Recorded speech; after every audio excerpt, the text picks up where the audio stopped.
Yo! What's up guys? Welcome to my YouTube channel for today's vlog natin. Halika at samahan niyo ako. Tuturuan ko kayo kung paano makilatis yung lalaki at babae sa mga 1-day-old chicks natin. Tara, samahan niyo ako guys. At syempre, hindi naman ako ganong kabihasa. Kung ano lang yun nalalaman ko, yun lang isi-share ko sa inyo.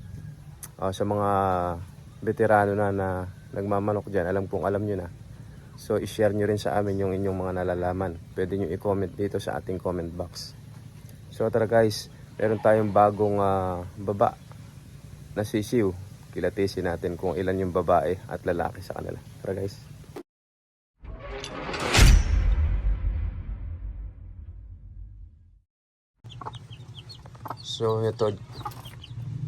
So ito nga guys yung ating kanawayon. Ayun, napaka maporsyento nito na ginamit natin, oh. Isang kanawayon. Ayan, oh. Nainain. So ang ginamit dito na broodcock is yung ating Cadrian Kelso. So mas lalong lalakas ito. Mas lalong gagaling sa exam tong mga sisiw na to. So mga katakam, tuturo ko sa inyo yung aking nalalaman kung paano malalaman yung lalaki at babae sa mga 1-day-old chicks. Ayan na. Kaya lang mabagsik itong inahin. Napaka-protective niya. Magandahan ito sa inahin na ito. Hindi siya lumalayo. So dito lang siya, ikot-ikot lang dito. So yun naman ang isang magandang katangian ng isang inahin. Protective sa anak. Baka mamaya may mga lumapit na pusa or anumang predator gaya ng daga. So yun ang binabantayan niya para hindi malapitan yung kanyang mga anak. So ayan, takpan muna natin para hindi tayo paluin, kasi pagka hinawakan natin tong kanyang mga anak, pa tayo paluin yan. So ayan, subukan nga nating tingnan. Ito, buksan ko muna. Ililipat ko muna yung makikita natin dito. Yung mati-check natin. Ayan, lapit.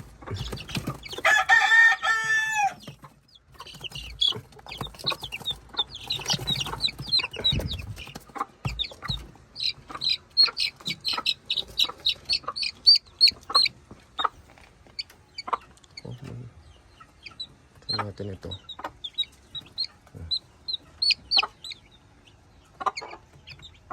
Pagka ganito ang edad, tinitingnan ito sa, ay, nakapikit. Mukhang natuka yung mata nito, ah. So tingnan natin yung tubo ng bagwis. So pagka pantay yung tubo, yun ay babae. Pagka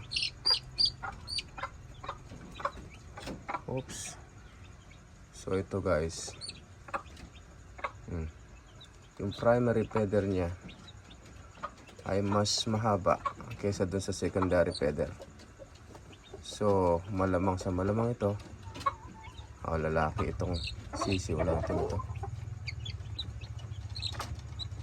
Saka pagka ginanon mo, pag pumagpag yan, babae.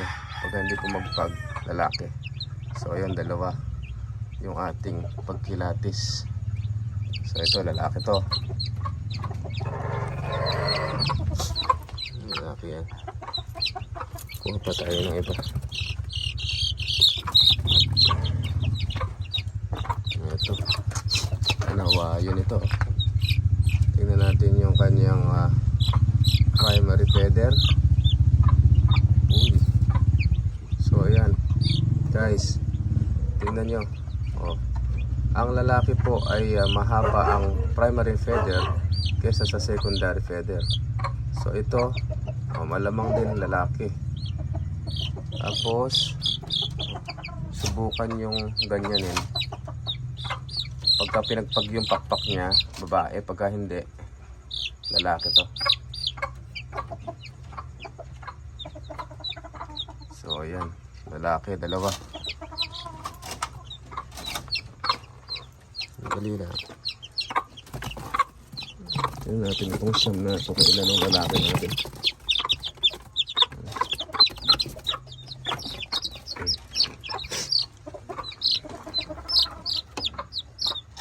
So ito yung mga huling baba.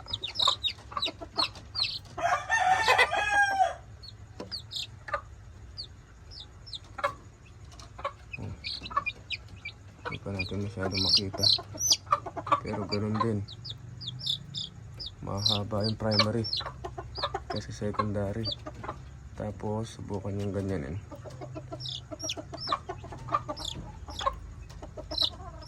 Pagka pinagpag yung pakpak. Oh. Malamang yan sa lalaki yan. Okay ba? Mahirap mag-video ng nag-iisa. Oo, huli pa sa puti.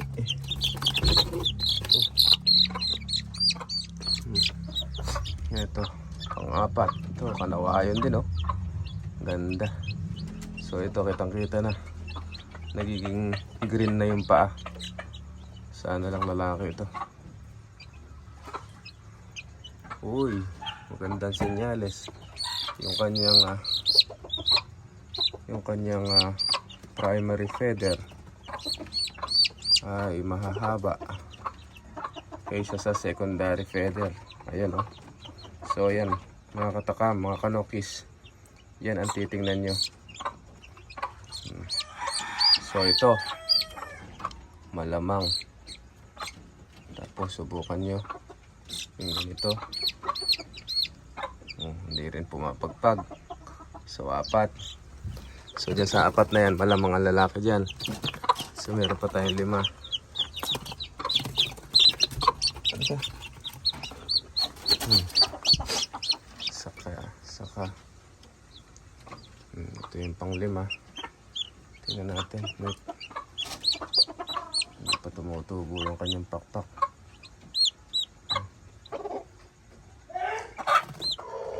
So ito pantay. Oh, hindi pa tumutubo yung secondary pero pantay na sila. Patubo pa lang.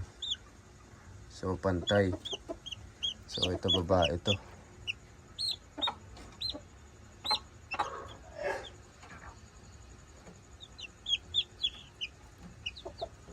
So 4-1. 4 na lalaki, isang babae. Meron pa tayong 4 na natitira.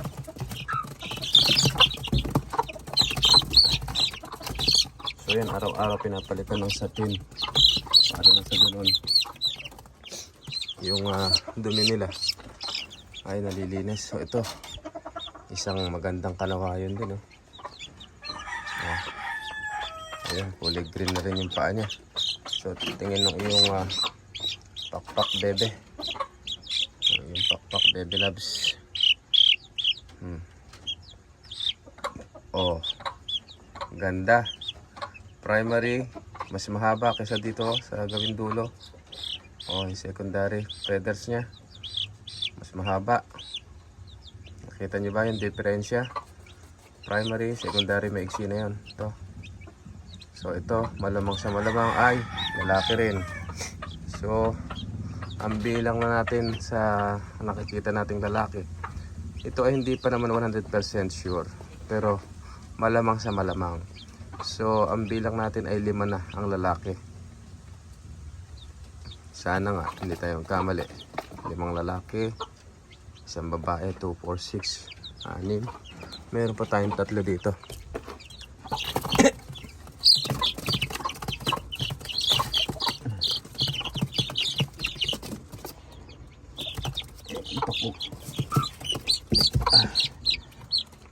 Yun. So ito, isa na namang kanawayon. Ba, puro green legs ah. Oh, nag-green na yung paa oh. So kanawayon din to. Kaya natin taktak. Agoy.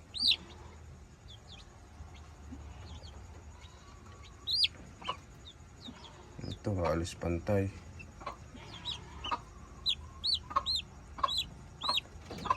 Halos pantay yung secondary, primary nya. So ito, babae ito. Babae. So 6, 7, 2, 4, 6, 7. 5 ang lalaki, 2 ang babae. So meron pa tayong 2. Sana may lalaki pa rito isa.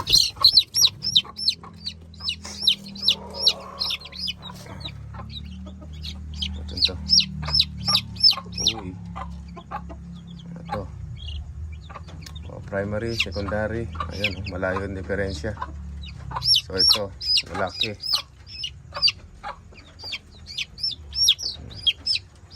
Wait, bebe. 2. Ano yan? 2, 4, 6, 8. So meron pa tayo natitirang isa. So dyan sa 8, 6 yung lalaki nakita natin. So pakitulungan nyo nga kami sa mga veterano nagmamanok na dyan. Kung tama ba yung ating ginagawa sa pagpili ng lalaki at babae. Pero sa aking experience, lamang mataas ang porsyento na ganun nga lalabas na lalaki ay marami. So sabihin lang natin dito 6 yung lalaki, 2 yung babae. So meron pa tayo na titirang isa. Tingnan natin to kung ano ito. So ito parang talisain, anak din to ng kanawayon. So yung kulay itim na yung paa, green legs din. Tingnan natin to. Ay, halos magkapantay. Ito yung halos pantay yung pakpak, babae ito. Babaeng kanawayon. So ayan, mga kanokis. So ganun ang pagtingin natin sa mga sisiw natin. Tapos meron ilan sinasabi hawakan daw sa paa. Pagka tinaas yung ulo, ibig sabihin pag tinaas yung ulo, ibig sabihin lalaki. Ito, gaya nito. So lalaki. Ay, marami pa maraan eh. Susuli natin ha. So isa, lalaki yun ha. Pagka daw nakababa lang yung ulo, babae. Hindi niya tataas yung ulo niya. So, buka natin to. Sandali, baby loves. So ito. Nakababa lang yung ulo. So babae ito. Marami silang pamamaraan eh. Titignan natin kung alin ang mas effective.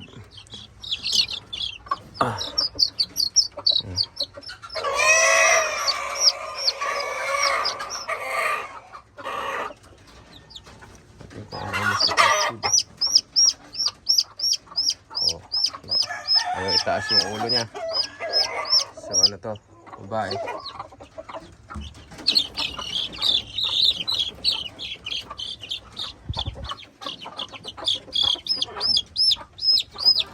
Ito lalaki oh. Lalaki pala yung isa na yun.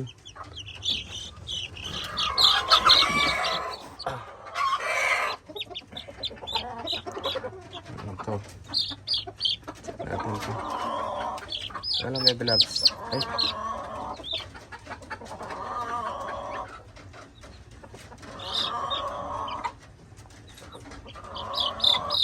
Kaya. Pili ka bebe.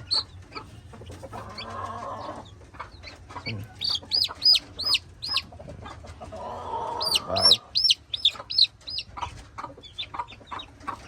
natin alam kung alin yung mas accurate.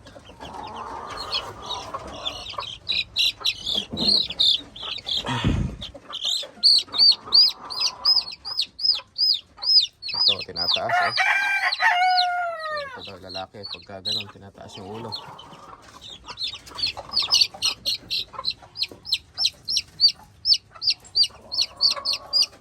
Ito.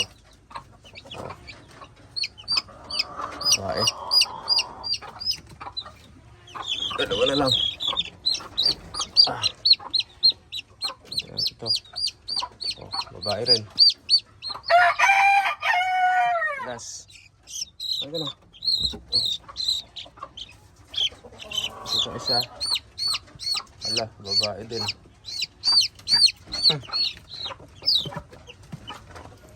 Tama kaya yung ginawa natin. So, ayun. I-comment nyo nga dyan kung alin yung mas accurate. Yung tinataas yung paa or sa pagtingin ng pakpak, primary feather saka secondary feather. I-comment nyo nga dito mga katakam kung alin yung mas accurate, mas effective sa pagkilatis ng babae at lalaki. So hanggang dito lang mga katakam. Para sa mga bago pa lang sa aking channel, please subscribe at i-click nyo na rin ang notification bell para lagi tayong updated sa ating mga susunod na video. Happy farming everyone. Thank you.